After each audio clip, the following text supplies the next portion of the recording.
Hey guys, welcome back to A Tarot Tale. Hope you're doing really well as always. Thanks so much for joining me today for another reading. Just want to say a big thank you so much to each and every one of you who have been supporting the channel by either liking, subscribing, commenting, even just viewing the videos helps. Giving it a like or even a dislike, again, just helps more people be able to see the channel. So thank you for that. This is going to be another twin flame reading. I noticed a lot of people have been wanting to see those types of readings. I'll still definitely do requests that I get, from viewers or subscribers, but obviously what the majority of people want to watch, it just makes sense to do those types of readings. So I did one yesterday for the Divine Masculine. This is going to be a Divine Feminine reading, so one about the Divine Feminine. Pretty much what you need to do to kind of get into union, what's going to help you, where you're getting a bit stuck. I actually drew these cards about 11:30 a.m. It's about 4 p.m. now. And I was thinking I really want to share this because I was thinking about this earlier today about I feel like some divine feminines, they're practicing trying to let go of the masculine, but it's like they're still holding on. It's like not releasing them fully. It's, you're partly holding on to them, but you're partly trying to let go, but then you're still looking at their social media and doing those kinds of things. Then I drew some cards and it matched up pretty well, so I wanted to share it with you guys. So the bottom of the deck is the Sun in reverse. So that tells me that some of you guys are still focusing on the lack of the connection, focusing on your unhappiness. And again, that's not like a bad thing, or it's not me calling anyone out. Obviously, I've done that. I've made heaps of mistakes in my life and in connections. We all have. So it's definitely not to call anyone out. It's just to really obviously talk to you guys about the cards that have come out, but also just try to help you guys based on kind of what's worked for me. So again, I'm seeing some of you guys are focusing on the unhappiness, focusing on the lack of the connection, which makes sense. It's, it's a really easy thing to do when you miss somebody and you want someone to be in your life. But one thing I definitely have to say, as hard as it is for some people, again, it's just from my experience. If you feel like you need this person as opposed to wanting this person, I don't feel like those people will come forward. I don't feel like I have the absolute truth or answers. This is just from what I've seen in the community and from my experience. You can be in union with your twin flame, aka yourself, without being with them in the physical. It's like, yes, I feel like that is an after effect. I feel like if you are aligned with your soul, which means being in the moment, not having any expectations, not judging them, not wanting anything from them, you feel at peace, you're just living in the moment, you are content, you don't need anything else. If you're doing that, I feel like, yes, whoever your twin flame is, they will naturally come forward. But if the aim of doing all this kind of growth and all this work is to be with this specific person, I feel like it's going to be very hard to get it to work, because if you see them not coming forward, it's going to make you not want to continue to do it. And, there are people who can argue that, it's not like about healing, people are so fixated on so many steps they have to take. I'm not as fixated on so many steps, all these portals opening and having to do all that kind of stuff. That's just not something I believe. I don't think there's so many hoops. I honestly just think it is aligning with your true self. You guys are one, aligning with your soul. That will bring your twin flame. That's personally the way I see it.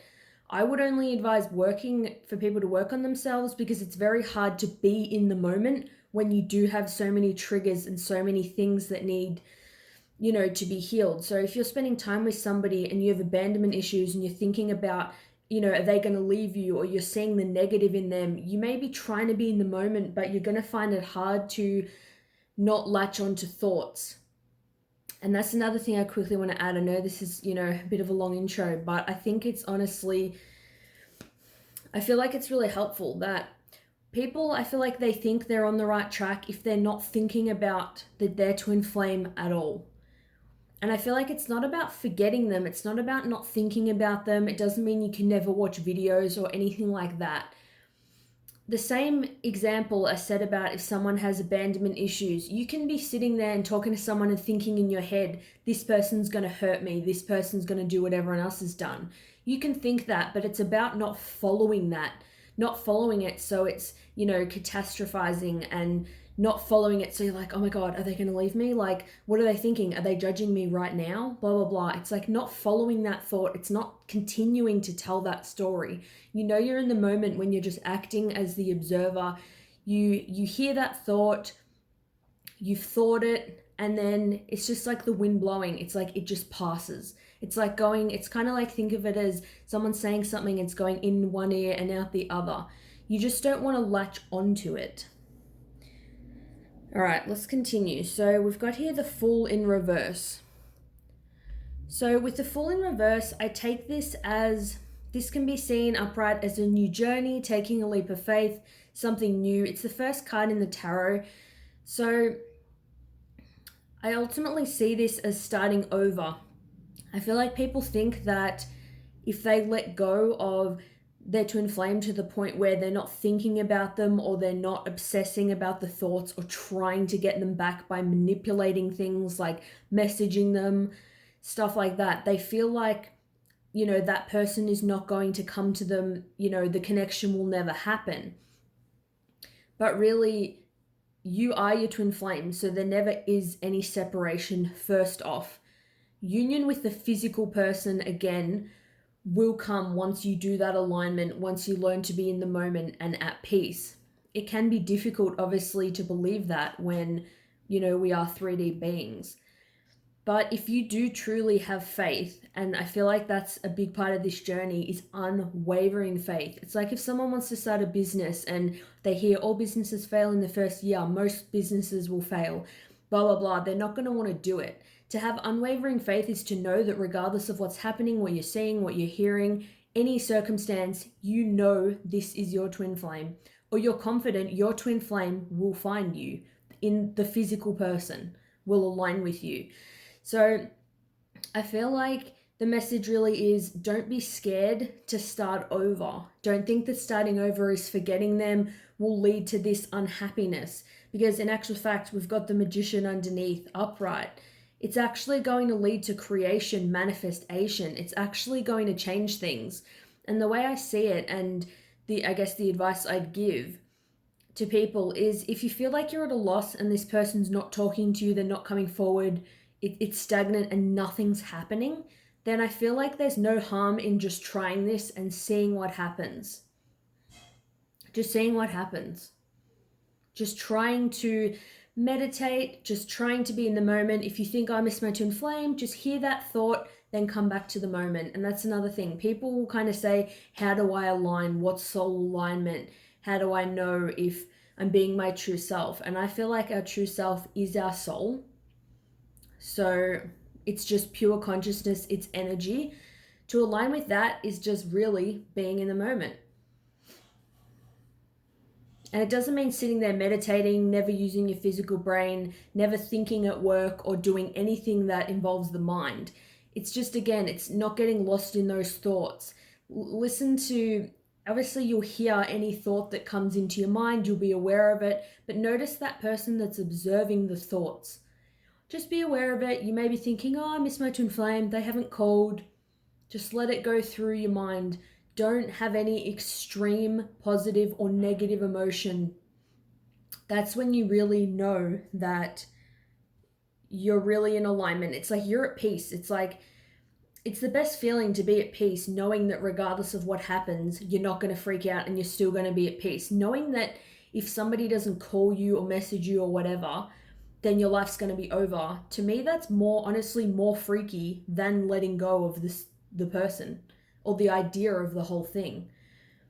Because then it's like they have so much power that how can you not just freak out about what if they leave me? It's like that constant thing of like, heaps of couples are fine and then down the track one will leave the other, and it's like they never think that would happen and they're freaking out. It's like when you're at peace and you just think, screw this, like I'm not going to let any outside circumstance affect my contentment, so many things start to happen.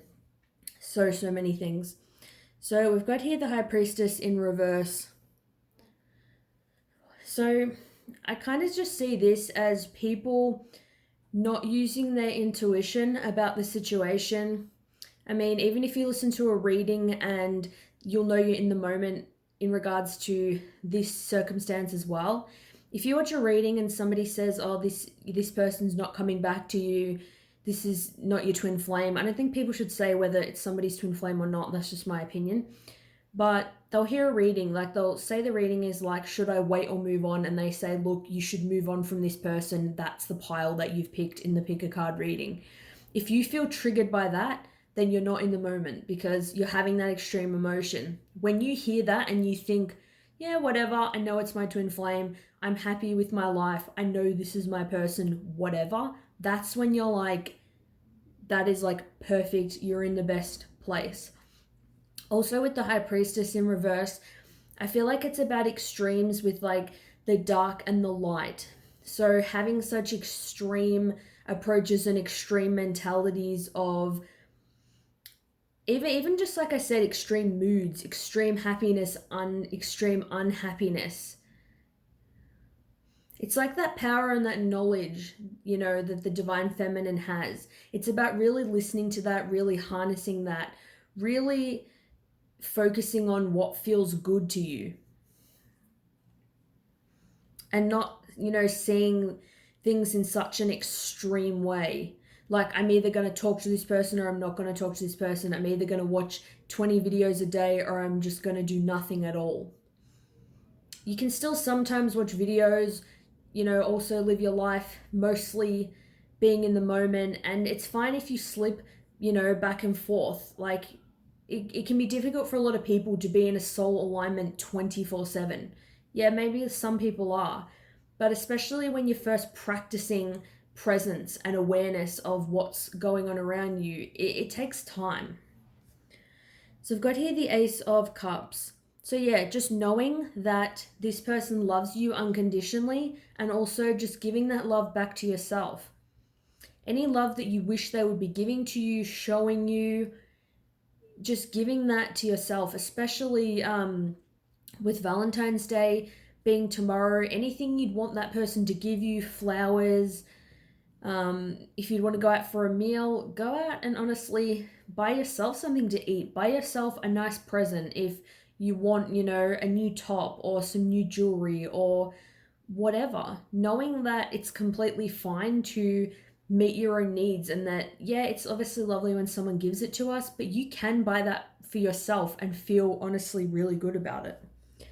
So we've got here the Two of Swords.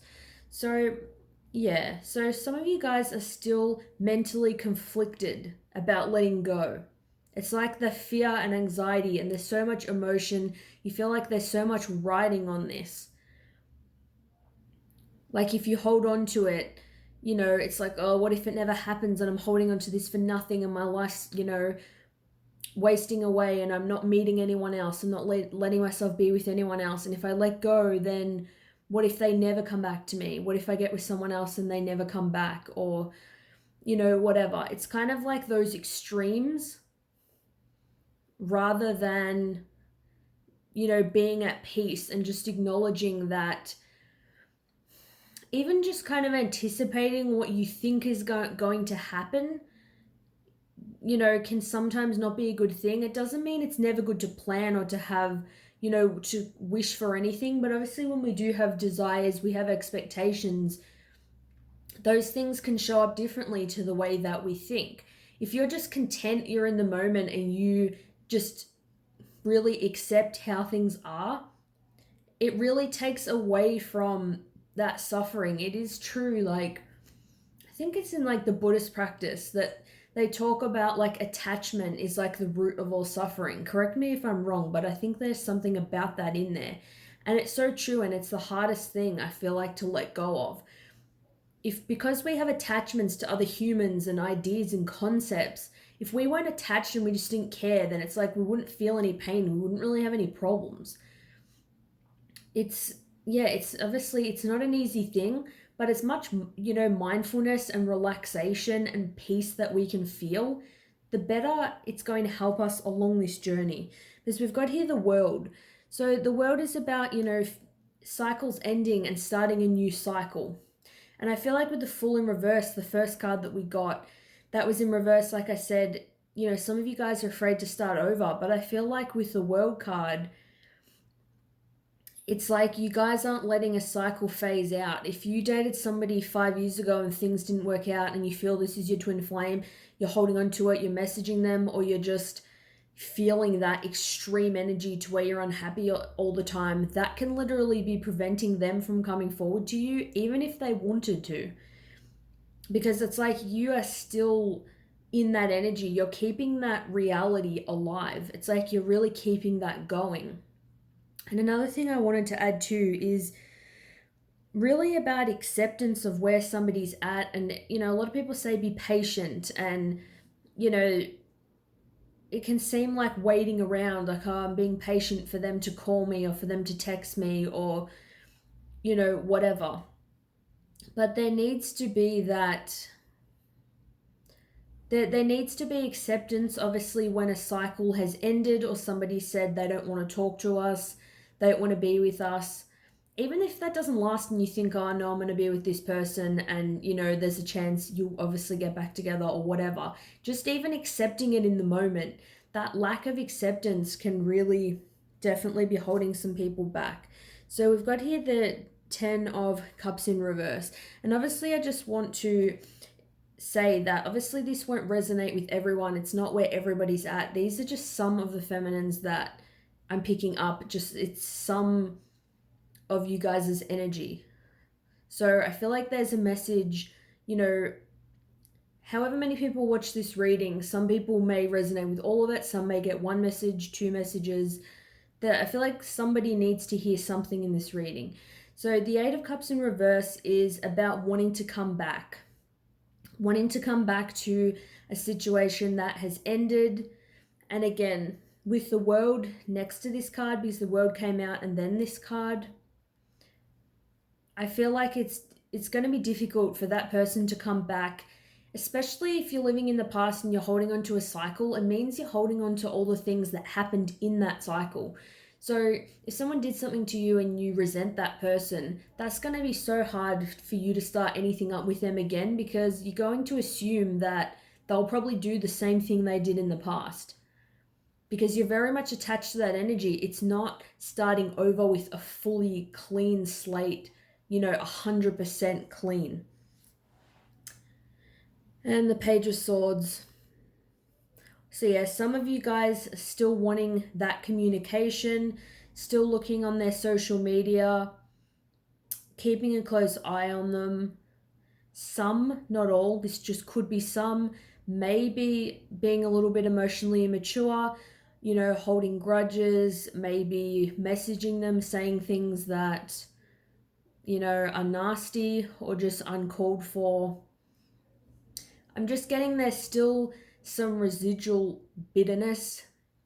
And I mean, you can obviously try to forgive things that people have done, and then, a month later, something that they say or someone else says makes you think of that and it triggers you again.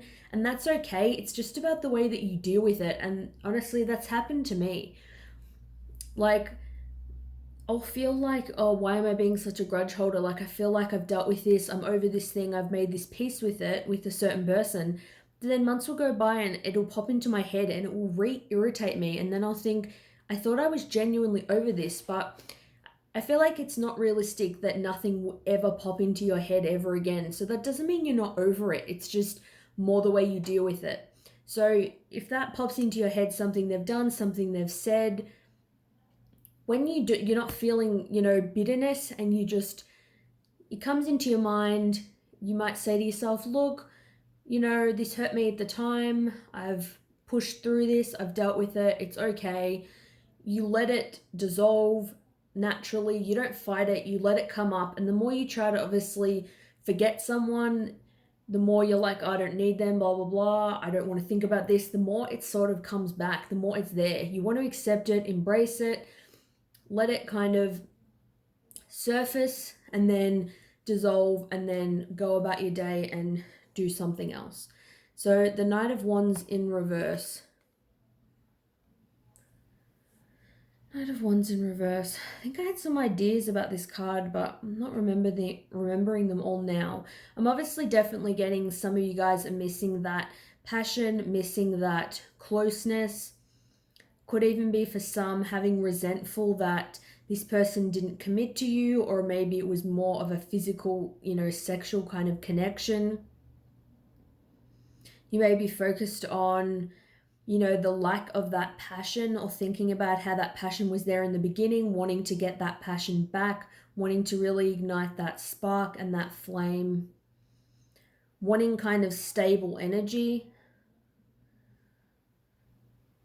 For some, you guys may be wanting to be close to them, even if it is just something physical, but I feel like obviously use your own discernment. Most people generally, you'll start to feel bad if you are doing that, and you will stop tolerating that. And obviously, if that is anybody in this case, and your person is wanting, intimacy and those kinds of things, but they're not committing to you, really try to have that self-love. Have that self-love. Know that you deserve more. I'm getting for some, this person could have abused their power, been a bit kind of argumentative with you, being a bit overly controlling, like you feel like it's kind of your way or the highway. Like you may have felt like they were trying to control the relationship, and now it's like you might want to message them and tell them one thing, and they're just like not having any of it. But you guys are definitely wanting to reignite that spark and for things to be good the way they were. But yeah, I guess the main key things are igniting the passion within yourself, trying to be in the moment, being your own happiness, doing things that make you feel happy. So I'm hoping that when I explained about the thoughts coming into your mind, it's fine to think about them. It's okay if they're there. That's not sabotaging, your progress. Just not thinking about them too much, not going down the rabbit hole, so to speak. I hope that's helpful, or an idea of something that you guys can try, because I feel like it's not about pushing down the thoughts and being like, I don't need you, I don't care, because obviously you do. It's just the reality, or you wouldn't be watching this reading probably. But yeah, it's obviously fine to have those thoughts. It's just about not latching onto them and not going down the rabbit hole and thinking about everything that went wrong in the connection and just playing the same things over and over, because we really want this cycle to end. You want the cycle from the past to end so something new can come in. And rest assured that any triggers that you have, these things that you need to deal with, this person is also dealing with that. It just is going to look different. So you may be, just as an example, you may be missing them, want to communicate, looking on their social media. This person is missing you, but their way of dealing with it may be acting like they don't care. But it's like you still both are having the same triggers here. So try to focus on yourselves, try to be in the moment if nothing else is working, and just see if it helps you in any way, because definitely I know from my own experience, following in that sadness, being unhappy, wondering why things aren't happening, it's so much more empowering and feels so much better. Trusting the process, not doubting the connection. If you feel you have a deep connection with this person, it's your twin flame, know that, own it. Who cares what anyone else says? And just know that things are going to work out. So I hope that you guys enjoy this reading. Thanks so much for watching, and I'll see you guys soon. Bye.